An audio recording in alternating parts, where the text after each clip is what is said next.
Welcome to the Learning Pines YouTube. We hope this video helps. You begin by confirming the TV supports Google Assistant and that it has the latest firmware. Once done, make sure your phone and TV share the same Wi-Fi network, either 2, 4 or 5 GHz, so Discovery works. Open the Google Home app and sign into the Google account you'll use on the TV. This aligns permissions. Next, power on the TV and keep the remote handy. You're now ready to add a new device inside Google Home. This starts the pairing flow. You tap the plus icon in Google Home, choose Set Up Device, then works with Google to link services.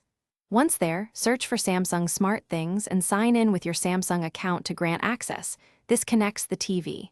Make sure to authorize the specific TV, assign it to a room so voice commands route correctly.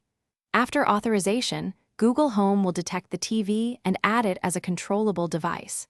If prompted, accept on-screen pairing codes to finalize the link. You finish by testing simple voice commands. Say, "Hey Google, turn on TV," then test volume and input changes.